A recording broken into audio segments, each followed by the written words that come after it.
नमस्कार, मैं श्वेता। बिहार न्यूज में आपका स्वागत है। आज है 26 अगस्त, दिन बुधवार। खबरों की ओर बढ़ने से पहले एक नजर डालते हैं आज की सुर्खियों पर। बिहार में सरकारी नौकरी का सुनहरा मौका। पटना हाई कोर्ट में 68 असिस्टेंट पदों पर 27 अगस्त तक करे आवेदन। ग्रेजुएशन और कंप्यूटर सर्टिफिकेट वाले उम्मीदवार की होगी भर्ती। बिहार में वाहन परमिट बनवाने वालों के लिए बड़ा बदलाव। अब नहीं देना होगा शपथ पत्र। परिवहन विभाग ने आसान की प्रक्रिया। बिहार में जल्द बनेगी फिल्म सिटी। भोजपुरी के साथ अंगिका, मघी, बजिकौर, मैथिली में भी बनेगी फिल्में। मुख्यमंत्री सम्राट चौधरी ने कलाकारों से स्थान चिन्हित करने का किया आग्रह। बिहार के 50 स्टेट हाईवे और 45 बड़े पुलों पर टोल को लेकर के सर्वे पूरा। 7 दिन तक कैमरों से वाहनों की गिनती। रिपोर्ट के बाद तय होगा कहां लगेगा टोल। बिहार में स्मार्ट मीटर उपभोक्ताओं के लिए बड़ी राहत। अब हर बार नहीं बदली जाएगी सर्विस केबल। बिना अनुमति केबल बदलने और मनमाने शुल्क पर लगेगी रोक। रक्षाबंधन पर बिहार की महिलाओं के लिए बड़ी खुशखबरी। 1075 बसों में बिना टिकट कर सकेगी सफर। 27 अगस्त सुबह 6 बजे से 28 अगस्त रात 10 बजे तक मिलेगा मुफ्त यात्रा। दलीप ट्रॉफी 2026 में ईस्ट जोन की धमाकेदार जीत। नॉर्थ ईस्ट जोन को पारी और 210 रन से हराकर सेमीफाइनल में पहुंची। 15 वर्षीय वैभव सूर्यवंशी ने 4 गेंदों में झटके 2 विकेट। एक नजर डालते हैं आज की 25 बड़ी खबरों की ओर। पटना हाईकोर्ट में 68 असिस्टेंट पदों पर 27 अगस्त तक करे आवेदन। पटना हाईकोर्ट ने ग्रुप सी असिस्टेंट रिक्रूटमेंट 2026 के तहत 68 पदों पर भर्ती का नोटिफिकेशन जारी कर दिया है। आवेदन प्रक्रिया 28 जुलाई से शुरू हो चुकी है और उम्मीदवार 27 अगस्त तक आवेदन कर सकते हैं, जबकि परीक्षा फीस जमा करने की अंतिम तारीख 30 अगस्त है। चयनित उम्मीदवारों को लेवल 4 पे मैट्रिक्स के तहत 25,500 से 81,100 रुपए प्रतिमाह वेतन मिलेगा। वहीं जनरल, बीसी, ईबीसी और ईडब्ल्यूएस उम्मीदवारों की फीस 1,500 रुपए है, जबकि एससी, एसटी और पीएचओ उम्मीदवारों की फीस 750 रुपए है। उम्र सीमा पुरुषों के लिए 18 से 37 वर्ष और महिलाओं के लिए 18 से 40 वर्ष है। उम्मीदवार के पास किसी भी मान्यता प्राप्त विश्वविद्यालय से स्नातक डिग्री और 6 महीने का कंप्यूटर डिप्लोमा सर्टिफिकेट होना जरूरी है। परीक्षा की तारीख बाद में घोषित होगी। आवेदन patnahighcourt.gov.in पर किया जाएगा। तो अगर आप भी सरकारी नौकरी की तैयारी कर रहे हैं तो लिखपर ऐप पर जाकर के फ्री मॉक टेस्ट और स्टडी मटेरियल डाउनलोड कर सकते हैं। इसके लिए आपको गूगल प्ले स्टोर या फिर एप्पल ऐप स्टोर से ऐप को प्राप्त करना होगा। बिहार में जल्द बनेगी फिल्म सिटी। बिहारी भाषाओं में बनेगी फिल्में। बिहार में जल्द फिल्म सिटी बनाने की तैयारी है। मुख्यमंत्री सम्राट चौधरी ने भोजपुरी फिल्म जगत के कलाकारों से फिल्म सिटी के लिए उपयुक्त स्थान मिलकर के चिन्हित करने का आग्रह किया है। उन्होंने कहा कि बिहार के युवाओं में अभिनय, निर्देशन, लेखन, संगीत और फिल्म निर्माण की प्रतिभा है और सरकार उन्हें बेहतर अवसर और जरूरी सुविधाएं देगी। मुख्यमंत्री ने बताया कि बिहार में 54 फिल्मों की शूटिंग के लिए सरकार सहमति दे चुकी है। साथ ही भोजपुरी के अलावा अंगिका, मघी, बजिका और मैथिली भाषाओं में फिल्म निर्माण को भी प्रोत्साहित किया जाएगा। सरकार फिल्म निर्माताओं और कलाकारों को हर संभव सहयोग देगी। उद्देश्य बिहार की संस्कृति, विरासत और सकारात्मक छवि को दुनिया तक पहुंचाना है। परमिट बनवाने में अब नहीं देना होगा शपथ पत्र। बदली व्यवस्था। बिहार में वाहन मालिकों के लिए परमिट से जुड़ा एक बड़ा बदलाव किया गया। परिवहन विभाग ने परमिट संबंधित विभिन्न कार्यों के लिए शपथ पत्र देने की अनिवार्यता खत्म कर दी। अब वाहन मालिकों को इसके बदले स्व अभिप्रमाणित अभिलेखीय साक्ष्य जमा करने होंगे। विभाग का कहना है कि इससे परमिट से जुड़े काम आसान और सुविधाजनक होंगे। कागजात का सत्यापन वाहन 4.0 पोर्टल के माध्यम से किया जा सकेगा। यह कदम ईज ऑफ डूइंग बिजनेस के तहत सेवाओं को सरल बनाने के उद्देश्य से उठाया गया है। परिवहन विभाग ने क्षेत्रीय परिवहन प्राधिकारों को शपथ पत्र की जगह स्व अभिप्रमाणित दस्तावेज स्वीकार करने का निर्देश दिया। इससे वाहन मालिकों को अनावश्यक कागजी प्रक्रिया से राहत मिलेगी। बिहार के 50 स्टेट हाईवे और 45 पुलों पर टोल का सर्वे पूरा। बिहार के 50 स्टेट हाईवे और राज्य सरकार के अधीन 45 बड़े पुलों पर टोल टैक्स को लेकर के सर्वे पूरा हो गया। 7 दिनों तक कैमरों से वाहनों की आवाजाही रिकॉर्ड की गई है और अब रिपोर्ट तैयार की जा रही। रिपोर्ट के आधार पर तय होगा कि किन सड़कों और पुलों पर टोल वसूला जाएगा। बड़ी राहत यह है कि निजी वाहनों से टोल नहीं लिया जाएगा। मुख्यमंत्री सम्राट चौधरी की घोषणा के अनुसार केवल व्यावसायिक वाहनों से शुल्क लेने का प्रस्ताव है। टोल की दर वाहन के प्रकार और सड़क की चौड़ाई के आधार पर तय होगी। रिपोर्ट आने के बाद कैबिनेट की मंजूरी से अंतिम फैसला होगा। अब मनमाने तरीके से नहीं बदलेगी मीटर की सर्विस केबल, नया नियम। बिहार में स्मार्ट प्रीपेड मीटर उपभोक्ताओं के लिए बड़ी राहत है। अब स्मार्ट मीटर लगाते समय हर बार सर्विस केबल बदलना जरूरी नहीं होगा। बिहार विद्युत विनियामक आयोग ने स्पष्ट किया है कि केबल बदलने का फैसला तय तकनीकी मानकों के आधार पर होगा। इसकी जांच जूनियर इंजीनियर खुद करेंगे और जरूरत होने पर कारण सहित रिपोर्ट देंगे। जेई के हस्ताक्षर के बिना केबल बदलने की प्रक्रिया आगे नहीं बढ़ेगी। आयोग ने बिजली कंपनियों को नया एसओपी बनाने का निर्देश दिया, जिसमें केबल बदलने की स्थिति और शुल्क स्पष्ट होगा। फिलहाल घरेलू उपभोक्ताओं से केबल बदलने के लिए 600 रुपए तक लिए जा रहे। इससे मनमानी और अनावश्यक खर्च पर रोक लगाने की उम्मीद है। बिहार में ऑनलाइन होगी जमीन रजिस्ट्री, 500 रुपए हुआ सर्विस चार्ज। बिहार में जमीन और संपत्ति के निबंधन को जल्द पेपरलेस और आसान बनाने की तैयारी है। नई व्यवस्था में दस्तावेजनवीस और कातिब डिजिटल हस्ताक्षर के जरिए दस्तावेजों का निबंधन कर सकेंगे। विभाग सेवा प्रदाताओं को यूजर आईडी और नई प्रणाली का प्रशिक्षण देगा। संपत्ति का नक्शा, पक्षकारों के हस्ताक्षर और संपत्ति की जानकारी ऑनलाइन अपलोड की जा सकेगी। मॉर्गेज और लीज डीड के लिए भी सॉफ्टवेयर में सुविधा जोड़ी जाएगी। सेवा प्रदाताओं के लिए सर्विस चार्ज 1000 रुपए से घटा करके 500 रुपए करने पर सहमति बनी। साथ ही स्टैंप खरीद और लेन देन के लिए वॉलेट खाते की व्यवस्था होगी। उत्तराधिकारी को अनुकंपा के आधार पर लाइसेंस देने और कल्याणकारी योजनाओं पर भी विचार होगा। बिहार के 4 शहरों में लगेंगे सीबीजी प्लांट, कचरे से बनेगी गैस।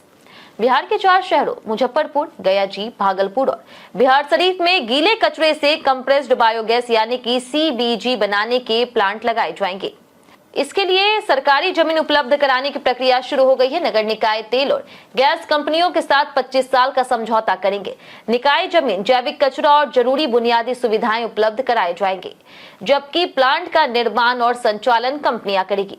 तैयार गैस और अन्य उत्पादों की बिक्री भी कंपनियां करेगी। 25 साल बाद प्लांट का संचालन, रखरखाव और उससे होने वाली आय पर नगर निकायों का अधिकार होगा। इससे गीले कचरे के निस्तारण के साथ ऊर्जा उत्पादन को भी बढ़ावा मिलेगा। SC/ST महिलाओं के अंतरजातीय विवाह पर बिहार सरकार देगी 2.5 लाख। बिहार सरकार ने अंतरजातीय विवाह को प्रोत्साहित करने के लिए आर्थिक सहायता बढ़ाने का फैसला किया है। मुख्यमंत्री सम्राट चौधरी के अनुसार अगर SC/ST वर्ग की महिला अंतरजातीय विवाह करती है तो राज्य सरकार की ओर से 2.5 लाख रुपए की सहायता दी जाएगी। पहले राज्य सरकार 1 लाख रुपए की मदद देती थी, जबकि केंद्र की ओर से 1.25 लाख रुपए सहायता का प्रावधान बताया गया था। सरकार का कहना है कि बड़ी सहायता से पात्र दंपतियों को शादी के बाद आर्थिक सहारा मिलेगा और जातिगत भेदभाव कम करने में मदद मिलेगी। हालांकि अभी पात्रता, आवेदन प्रक्रिया और राशि भुगतान से जुड़े विस्तृत नियम स्पष्ट नहीं हैं। इनकी जानकारी सरकार के आधिकारिक गाइडलाइंस जारी होने के बाद मिलेगी। एम्स पटना में अब बार ट्रांसप्लांट की होगी सुविधा, देश में बनेगा खास केंद्र। में अंग प्रत्यारोपण के साथ अब बार ट्रांसप्लांट की सुविधा शुरू करने की तैयारी है। अस्पताल प्रशासन ने इसके लिए state organ and tissue transplant organisation यानी कि SOTO को आवेदन भेज दिया है। अनुमति मिलने के बाद एम्स पटना देश के चुनिंदा सरकारी संस्थानों में शामिल हो सकता है, जहां बार प्रत्यारोपण की सुविधा उपलब्ध होगी। हर साल करीब 5 से 6 मरीज बार ट्रांसप्लांट की जरूरत लेकर के पहुंचते हैं। यह जटिल सर्जरी करीब 8 से 10 घंटे चलती है और इसमें प्लास्टिक सर्जरी, माइक्रोवस्कुलर, ऑर्थोपेडिक और रिहेबिलिटेशन विशेषज्ञों की टीम लगेगी। ट्रांसप्लांट के बाद मरीज को लंबे समय तक दवाई और फिजियोथेरेपी की जरूरत होगी। बीपीएससी टीआरई 4 छात्रों की मांगों पर बवाल, पुलिस से हुई झड़प। पटना में बीपीएससी टीआरई चार्ट को लेकर के छात्रों का आंदोलन जारी है। छात्र पीटी मेंस से निगेटिव मार्किंग हटाने और 100% डोमिसाइल की मांग कर रहे हैं। 25 अगस्त को एबीएसयू के छात्रों ने सीएम हाउस घेराव की कोशिश की। जेपी गोलंबर पर सीआरपीएफ तैनात रही। छात्र बैरिकेडिंग तोड़ करके डाक बंगला पहुंचे, जहां धक्का मुक्की के बाद वाटर कैनन और लाठीचार्ज हुआ। एक छात्र घायल हुआ और छात्रा बेहोश हो गई, जबकि पत्थरबाजी में डीएसपी समेत पुलिसकर्मी घायल हुए। कुछ छात्रों को हिरासत में लिया गया और बख्तरबंद वाहन भी बुलाया गया। बीपीएससी अधिकारी के विवादित बयान पर माफी और निलंबन का आदेश हुआ। इसी बीच बिहार स्वास्थ्य विज्ञान विश्वविद्यालय के छात्रों ने रिजल्ट में गड़बड़ी, परीक्षा में देरी, फीस वृद्धि और सत्र पिछड़ने को लेकर के प्रदर्शन किया है। वहां भी झड़प, लाठीचार्ज और तोड़फोड़ हुई। नवादा में 27 अगस्त को लगेगा रोजगार मेला। नवादा में 27 अगस्त 2026 को एक दिवसीय जिला स्तरीय नियोजन सह व्यावसायिक मार्गदर्शन मेला आयोजित होगा। बिहार सरकार के युवा रोजगार और कौशल विकास विभाग के निर्देश पर जिला नियोजनालय इसका आयोजन गोनावा स्थित संयुक्त श्रम भवन सरकारी आईटीआई कैंपस के पास करेगा। मेले में बिहार और दूसरे राज्यों की करीब 25 से 30 कंपनियां शामिल होने की उम्मीद है। गैर मैट्रिक से लेकर के उच्च शिक्षित युवाओं के लिए रोजगार के अवसर मिलेंगे। केवाईपी, डोमेन, आरटीडी, पीएमकेवीवाई और पीएमकेके से प्रशिक्षित अभ्यर्थी भी योग्यता के अनुसार नौकरी पा सकेंगे। स्वरोजगार और कौशल विकास की जानकारी भी मिलेगी। भाग लेने के लिए बिहार रोजगार सेतु पोर्टल पर पंजीकरण अनिवार्य है। अभ्यर्थी बायोडाटा, प्रमाण पत्रों की प्रतियां और फोटो लगाएं। पूरी प्रक्रिया निःशुल्क रहेगी। बिहार में रक्षाबंधन पर महिलाओं के लिए 1075 बसों में यात्रा होगी फ्री। रक्षाबंधन पर बिहार सरकार ने महिलाओं के लिए मुफ्त बस यात्रा की विशेष सुविधा दी है।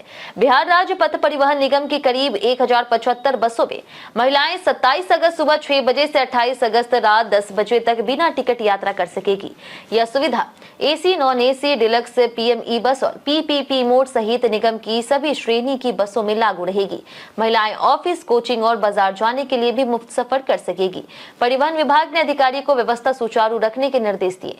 सरकार के मुताबिक इसका उद्देश्य बहनों को भाइयों तक सुरक्षित और बिना आर्थिक बोझ पहुंचाना है। रक्षाबंधन 28 अगस्त को मनाया जाएगा। बिहार के 19 जिलों में 1 सितंबर से खाद खरीद का नया सिस्टम होगा लागू। बिहार में किसानों को खाद की बिक्री और वितरण व्यवस्था को अधिक पारदर्शी बनाने के लिए FSAS यानी कि framework for fertiliser sale application system लागू किया जा रहा है। दूसरे चरण में 1 सितंबर से 19 जिलों, जिसमें अररिया भी शामिल है, उसमें यह डिजिटल सिस्टम शुरू होगा। इसके जरिए IFMS और एग्रीस्टेक को जोड़ करके खाद खरीद प्रक्रिया को व्यवस्थित किया जाएगा। 25 अगस्त से अधिकारियों, कर्मचारियों और खाद विक्रेताओं का प्रशिक्षण शुरू हुआ। जिलों में मास्टर ट्रेनर, हेल्प डेस्क और कंट्रोल रूम बनाए जाएंगे। फार्मर रजिस्ट्री को अपडेट करने और POS मशीनों को भी तैयार करने का निर्देश है। उम्मीद है कि नई व्यवस्था से खाद वितरण में पारदर्शिता बढ़ेगी और किसानों को खाद खरीदने में आसानी होगी।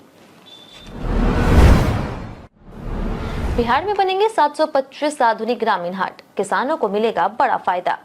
बिहार के ग्रामीण इलाकों में आधुनिक हाट बाजार विकसित करने की प्रक्रिया शुरू हो गई है।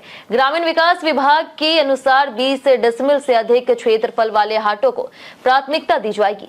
राज्य स्तर पर 725 संभावित स्थलों की सूची भेजी गई थी, जिनमें से जिलों में समीक्षा के बाद 207 कार्यान्वयन योग्य स्थलों की जाँच की गई है। पहले चरण में इन हाटों से संयुक्त वेंडर प्लेटफॉर्म, पेवर ब्लॉक और अन्य जरूरी आधारभूत सुविधाएं विकसित की जाएगी।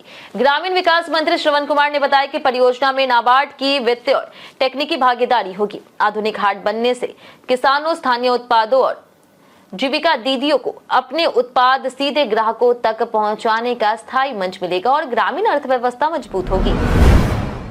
211 नए कॉलेजों के लिए जल्द मिलेगी जमीन, मुख्य सचिव ने दिए सख्त निर्देश। बिहार के मुख्य सचिव प्रत्यय अमृत ने 211 नए डिग्री कॉलेजों के स्थायी परिसरों के लिए जल्द भूमि उपलब्ध कराने का निर्देश जिलाधिकारियों को दिया। समीक्षा बैठक में बताया गया कि 68 कॉलेजों के लिए भूमि विवरण मिल चुका है, जबकि 143 कॉलेजों का मामला लंबित है। ग्रामीण क्षेत्रों में कम से कम 5 एकड़, शहरी क्षेत्रों में 2.5 एकड़ और पटना शहर में 2 एकड़ भूमि उपलब्ध कराने को कहा गया।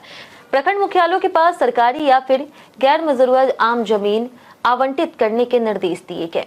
विकास कार्य और भूमि हस्तांतरण में लापरवाही पर सख्ती की चेतावनी दी गई है। वहीं टीबी मुक्त भारत अभियान के तहत बिहार में 2.59 करोड़ लोगों की 2.59 करोड़ लोगों की स्क्रीनिंग पूरी हुई।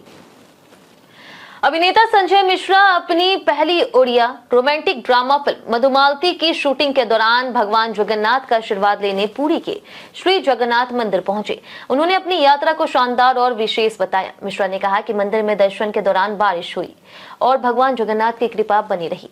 दर्शन के बाद उन्हें महाप्रसाद मिला, जिससे उन्होंने बेहद खास अनुभव बताया। उन्होंने भुवनेश्वर की स्वच्छता की भी तारीफ की। संजय मिश्रा ने बताया कि फिल्म की शूटिंग कोणार्क में चल रही और वह पहले भी वहां जा चुके हैं। उन्होंने कहा कि मंदिर में यह उनकी आखिरी यात्रा नहीं है। मधुमालती दशहरा 2026 के दौरान रिलीज होने वाली है। वहीं श्री जगन्नाथ मंदिर 12वीं शताब्दी का प्रसिद्ध चार धाम तीर्थ है। पीपीयू के पीएचडी छात्रों के लिए बड़ी खबर, आज से खुला पोर्टल।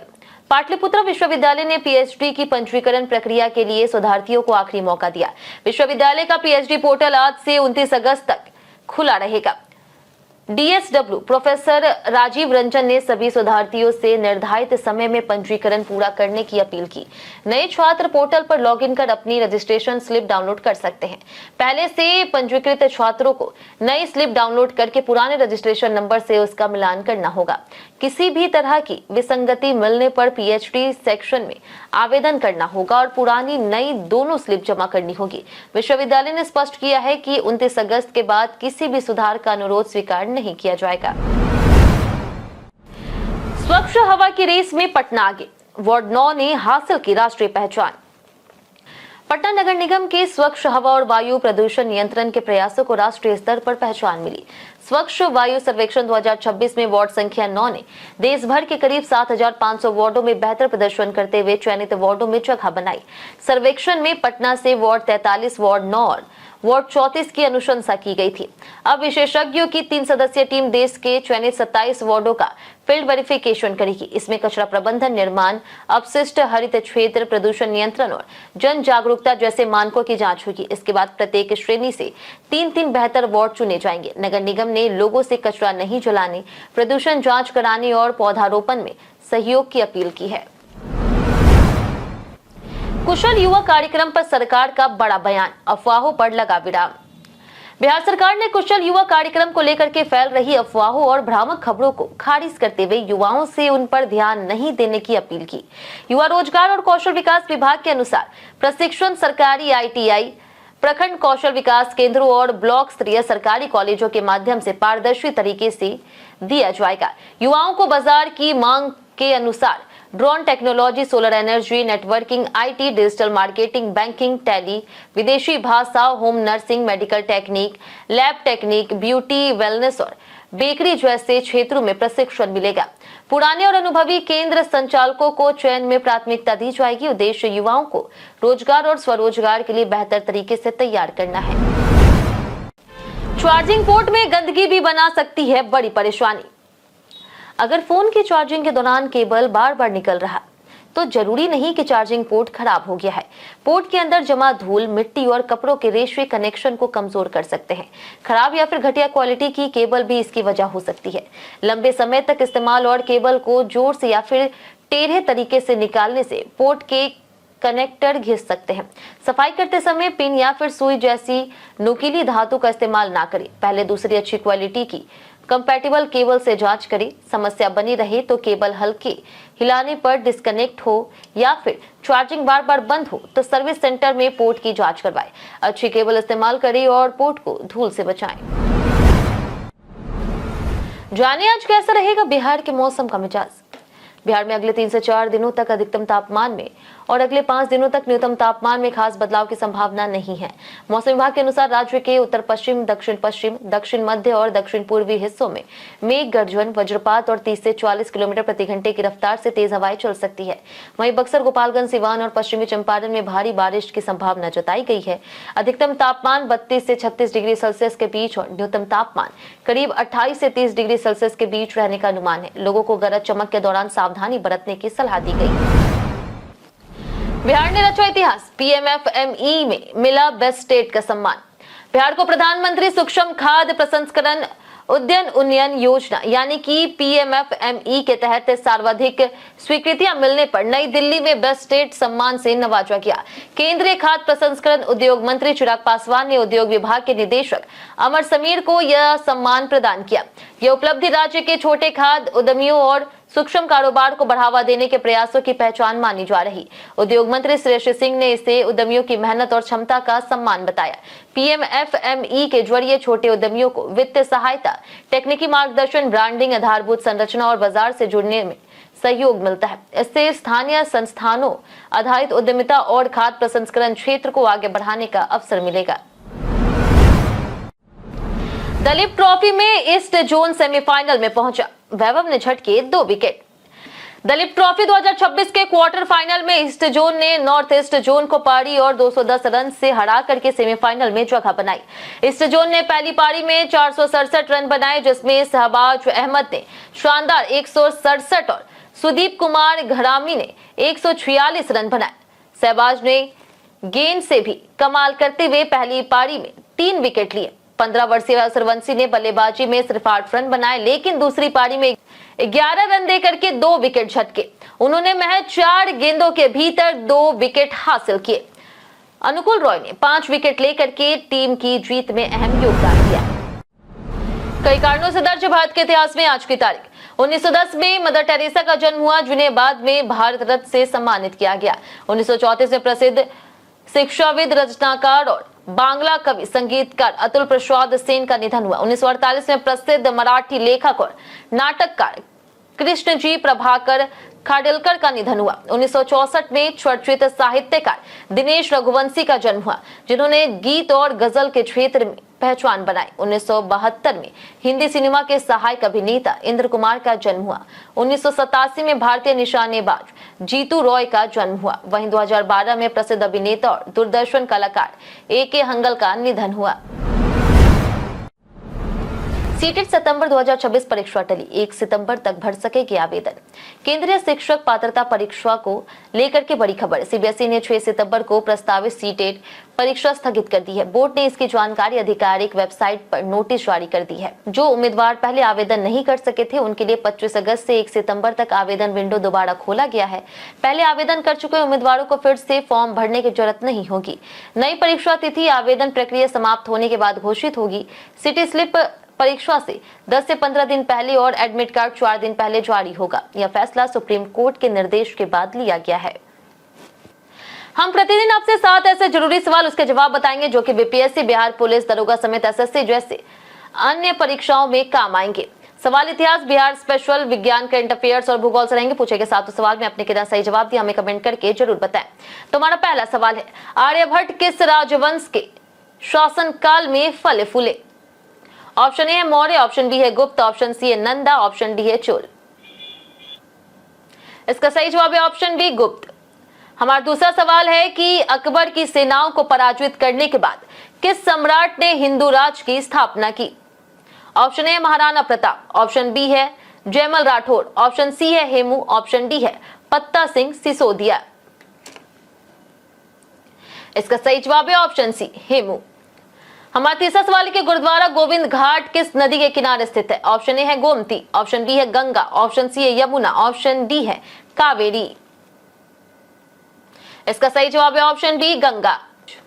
हमारा चौथा सवाल कि बिहार से पहले सत्याग्रही कौन थे? ऑप्शन ए है श्याम नारायण सिंह, ऑप्शन बी है श्री कृष्ण सिंह, ऑप्शन सी है अनुग्रह नारायण सिंह, ऑप्शन डी गौरी शंकर सिंह। इसका सही जवाब है ऑप्शन बी श्री कृष्ण सिंह।